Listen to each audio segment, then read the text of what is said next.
Emily drove in silence, wiping tears off her cheeks. Nothing in the world felt harder than visiting the cemetery of the man she loved, and living without him was unbearable. On the passenger seat lay a massive bouquet of white roses tied with a black ribbon. Emily gently brushed her fingers over the petals, tried to steady her breathing, tried to focus on the road. But her mind drifted far away. It had been 5 years since Ethan died, yet every visit to his grave felt just as painful as the first. Time didn't heal. The pain didn't fade. It stayed sharp, merciless, destroying her from the inside. Emily always came early, just after sunrise, and she always brought white roses, not carnations like everyone else, and definitely not those cheap fake flowers from Walmart. Only the most beautiful roses. Ethan's favorite. Ethan had taken care of her when he was alive. Now it felt like her responsibility to take care of him after his tragic death. A ridiculous, unfair exchange life had forced on her. That morning, 5 years ago, they were still having breakfast together in their gorgeous new kitchen. They had moved into their dream home in the suburbs of Seattle just a month earlier, still unable to believe it was finally theirs. They had built it from scratch, custom design, custom layout. Emily had personally chosen every finish. Furniture, textiles, dishes, appliances, and she enjoyed every second of being there. She had dreamt about that home for years, back when she and Ethan were jumping between cheap rentals, praying that one day they would finally make enough money to stop surviving and start living. But they didn't just dream, they hustled. Their history degrees had long been shoved into boxes, gathering dust along with old documents and books. Those boxes traveled with them from one rental to another, but they never once opened them. Instead, Emily and Ethan grabbed any freelance job they could find, took risks, created failed, learned, and kept pushing. And eventually it worked. By their early 30s, they owned a large clothing manufacturing company whose designs were now sold in stores across the country. Affordable, stylish, high-quality pieces. It was a real success. And more importantly, it was profitable. They finally had everything they once only dreamed about. A home, cars, vacations, stability. Emily no longer looked at price tags. She simply walked into stores and bought whatever she wanted. And moving into the new house had made her genuinely, fully happy for the first time in years. During the renovation and the move, she even stopped thinking about their biggest heartbreak. They never managed to become parents.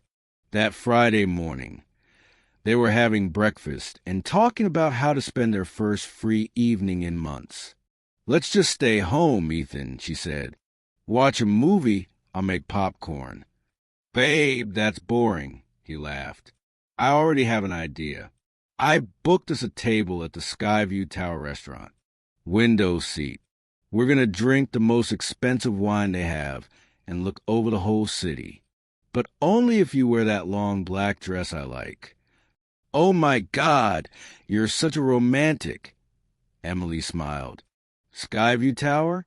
There's a 3-month wait list. You booked it and didn't tell me." "I wanted it to be a surprise." They planned to meet that evening in the lobby of the tallest skyscraper in the city. But Emily was running late. She had stayed longer at the salon getting her hair and makeup done. She wanted to look perfect for him. Ethan called. She said she'd be late. So he decided to go up first and wait for her at the table. Then Emily tried calling him back, but suddenly his phone wasn't reachable. And when she finally arrived at the tower, she saw fire trucks, police cars, ambulances. Emily left her car right in the middle of the street and ran. People in the crowd whispered. An elevator fell. There was a fire. They can't get everyone out. Emily screamed, cried, begged him to let her through to her husband. 2 hours later, she finally saw him. They were rolling Ethan out on a stretcher, covered in blood, barely conscious, groaning in pain. Emily ran toward the paramedics. "Baby, it's me. I'm here. You're alive. You're going to make it. You're going to be okay." He opened his eyes for a moment, almost smiled, and whispered, "You look incredible, always the most beautiful woman in the room." Ethan lost consciousness, and an hour later, inside the ambulance, he was gone. They didn't even make it to the hospital. Just like that, Emily was left alone in their gorgeous home with their wildly successful business and a black hole in her chest where her heart used to be. She always visited the cemetery in the morning, around the same time they had shared their last breakfast together, since his death. Emily had drowned herself in work so completely that she barely had the strength to think about anything else. She approached Ethan's grave, place of roses, and broke down. There was no one at the cemetery this early. She didn't have to hide, didn't have to pretend to be strong, didn't have to perform the role of the strong, successful woman that everyone expected her to be. Strong women, real businesswomen, are only allowed to fall apart at the cemetery. At least that's what Emily believed. She brushed her fingertips over the small photo on the headstone and sobbed even harder. "I cleaned it today," a voice said behind her. "It got all dirty after the rain." Emily gasped and spun around. A thin little girl, maybe 12, stood there, too lightly dressed for early November in Washington State. She shivered inside an oversized men's backpack, a short, thin windbreaker, a stretched-out sweater peeking from under it, ripped jeans, worn-out sneakers, and mismatched knitted gloves. "You scared me," Emily said, catching her breath. "What are you doing here?" The girl shrugged. "Walking. Nobody bothers me here. It's quiet." "That's true," Emily replied thoughtfully, wiping her tears. "But still, kids shouldn't be here alone. Don't you need to go home? Are you lost?" "I mean, yeah, technically I should go home," the girl smirked, "but I don't really have one." Emily froze. "My mom died, and her boyfriend lives in our house now. They sent me to a group home. It was awful, so I ran away." "You ran away?" Emily asked softly. "Yeah, and honestly, I'm fine. Better than being stuck in that place. I eat whatever I can find, and sleep wherever I can. Still better than being there." "Wow, you're brave," Emily murmured. "And you eat what exactly?" "Whatever I get. Dumpster, convenience stores. People leave stuff sometimes." The girl shrugged. "But it's still better than that group home." Emily exhaled slowly. "I know what those places can be like. I grew up in one myself." The girl looked up, surprised. "I know how kids can be treated there," Emily continued. "Trust me, I know too well." "Do you have any family?" she asked. "Nope. No grandparents. No one. Just me in this whole world," the girl said, then hesitated. Could you maybe help with a few dollars? I'm starving." "Of course." Emily opened her designer purse, digging for her wallet. "What's your name?" "Zoe." "That's a beautiful name." Emily smiled. Zoe suddenly pointed at the headstone. "Is that your husband?" He was really handsome. "Yeah, his name was Ethan. He died." Emily swallowed. Stupid, unfair accident. She kept searching her bag, when instead she pulled out a set of old keys. "Here, Zoe, take these." "What's this?" "I have an old cabin. It's nothing fancy. Very old. Probably cold. Some windows are broken. The roof leaks a little, but it's still better than wandering around graveyards and streets at night. You can stay there." Zoe stared at her. "Seriously? You just let me? No one ever helps me. Why are you doing this?" Emily shrugged gently. "Because it hurts knowing you're out here alone. And that cabin is alone, too. You'll be safe there. And at least you won't sleep outside." Zoe hugged the straps of her huge backpack tighter. Despite being tiny and underfed, she looked fiercely determined, like a kid who survived by fighting, not crying. "What's your name?" Zoe asked. "In case the police show up and think I'm breaking in, tell them the owner is Emily Dawson, and she gave you permission." Emily said, "I'll give you my phone number, too. If anything happens, call. Or if someone gives you trouble, send them to me." Emily handed Zoe some cash. "And like I said, the cabin's not perfect. No heating, some damage, but you'll manage. You don't go there yourself?" Zoe asked. "No," Emily whispered. "It belonged to Ethan's parents. We used to love it there. But after he died, I haven't gone back once." Zoe looked at her, really looked, and Emily felt something shift inside her. She trusted this girl instantly, not because of logic, but because her heart said the kid wasn't lying, wasn't some scammer, just a frightened child with nowhere to go. "If you want," Emily added, "I can take you to the police. They can place you in another group home. You'll have meals, a bed, supervision." "No way." Zoe shook her head. "I'd rather live at your cabin, or even outside. If you try to take me somewhere, I'll run." "Kay." Emily smiled faintly. "All right, here's the address. And my number. And please be careful." "Thank you. Will you come visit?" Zoe asked quietly. "I'll try," Emily said. "And if you ever decide to leave the cabin, just drop the keys into the mailbox by the gate." Zoe nodded. "Okay, thank you." For the first time in years, Emily left the cemetery feeling unexpectedly calm. The meeting was strange, but strangely meaningful. Zoe was beautiful, sharp, way too mature for her age, and unbelievably strong for a kid with no one in the world. "Everyone carries their own kind of grief," Emily whispered as she drove away. She didn't have time to dwell on the encounter. Her company was launching a new production line and expanding staffing. She was flying to Los Angeles, New York, even China, sourcing new fabrics and negotiating prices. Emily was busier than she'd ever been. Emily's business kept growing. Profits were up. Everything looked perfect on paper. But inside, she felt nothing. Without Ethan, life was dull, gray, meaningless. No one from the cabin community had called her, and she had almost forgotten about Zoe. By late spring, she suddenly found herself with a rare free weekend.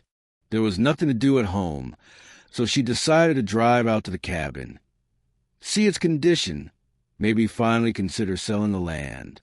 She didn't need a rural place anymore, not when she had her dream home now. And maybe for the first time since Ethan's death, she felt ready to return there. Emily expected to find a collapsing shack with a rotten roof and a broken fence. But when she pulled up, she didn't recognize the place. The brick walls were patched and freshly painted. The fence had been fixed with new boards. The yard was tidy. Music played from an open window. There was electricity. Life. Emily froze at the gate. "Miss Emily? Is that you?" Zoe stood in the doorway. She had grown taller, fuller, healthier, no longer the fragile, star kid Emily first met. "Yes, it's me. But you in the house, what happened? Who did all this?"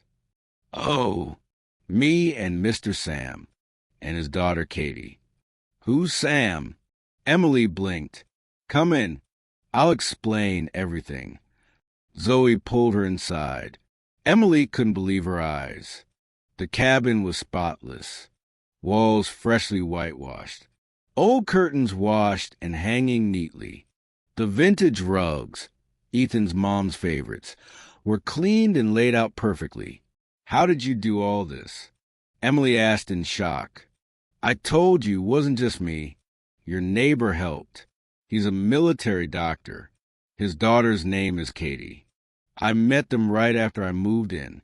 Well, technically I was running from dogs and fell in front of their gate. Zoe laughed.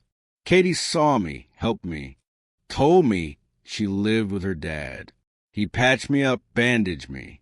So I told them everything, how I ended up here, how I had nowhere to go. And they didn't leave me. Emily listened in silence. They helped me fix the house, strengthen the fence. I even planted potatoes. Zoe grinned proudly. And I help them too, whenever they need something. Mr. Sam says I should go to school, but I don't want to go back to the system. Katie taught me how to cook. Her mom died, Mr. Sam's wife. They've lived here, just the two of them, for 3 years. She knows how to do everything. Emily breathed out slowly. These are very good people, Zoe. Really good. They saved me, Zoe said simply. No idea what would have happened without them. Oh, they said they'd stop by today. Zoe peeked outside and ran to greet visitors. A tall, dark-haired man approached, leaning on a wooden cane. Beside him walked a calm, blonde 13-year-old girl. They came in. Are you the owner? The man asked in a warm, tired voice. Yes, Emily, she replied. I'm stunned. I never imagined this cabin could look like this. How much do I owe you? He waved his hand. Oh, no. I did it for Zoe. She was here alone. It would have been cruel to leave her like that. And now, well, we're kind of family, Sam said, and something in his tone warmed Emily deeply. She hadn't felt anything like that since Ethan. Sam, how long have you lived here? I don't remember seeing you before. We moved here 3 years ago. My wife and I were in a car accident. She died on impact. I survived, but barely. Back injury.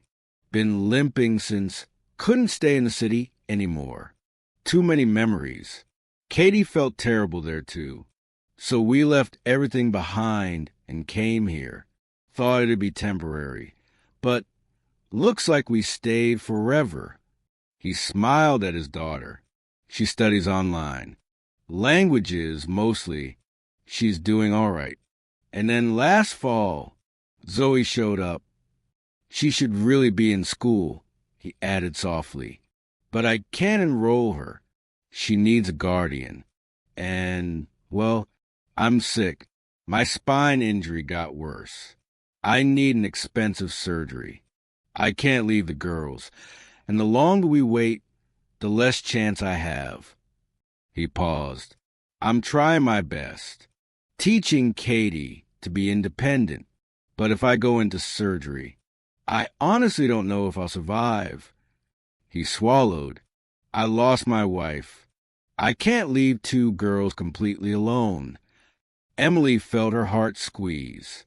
No, she said firmly. They're not alone anymore. I'm here, too.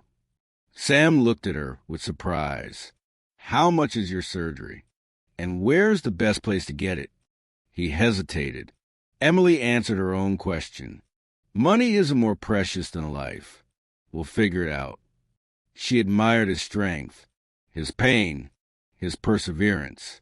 A broken man raising 2 girls in the middle of nowhere, pushing through every step, never giving up. And all he needed was money, something she had more than enough of. Sam, I won't abandon you. I'll help however I can, she said. But the surgery is incredibly expensive, he began. Not more expensive than a human life, she replied. That night, Emily sat at the kitchen table, talking with Sam, and felt, for the first time in 5 years, calm.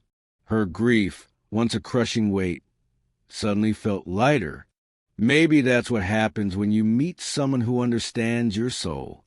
She never thought she'd feel this way after Ethan, but life has its own plans. Emily paid for the entire surgery. When Sam flew abroad for treatment, Emily stayed with Katie and Zoe, bringing them to live in her big home. Together, they waited and prayed. At first, she did it out of responsibility, knowing that if she didn't help, Katie could become an orphan, and Zoe orphaned again. And because Sam had a good, kind heart, Emily hugged the girls every night and whispered that his heart had to stay strong. Sam survived. He came back.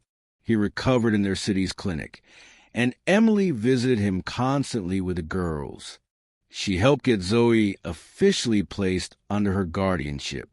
Finally, the child went to school, and one day, while visiting Sam, Zoe said through a pout, "I got scolded today for mistakes in my English essay." "Who scolded you?"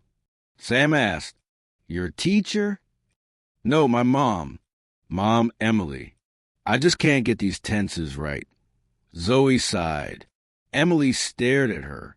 Tears streamed down her cheeks. It was the first time someone called her mom, and it felt like pure, overwhelming happiness. She had long realized that Katie and Zoe felt like her own children, and Sam was the kind of man she wanted beside her. He looked at her and smiled, and when he was finally discharged, the first thing he did was ask her to marry him. Emily said yes, and a month later, they had a beautiful wedding, a new beginning after years of broken hearts. The four of them, Emily, Sam, Katie, and Zoe, became a family, one stitched together by loss, healed by love,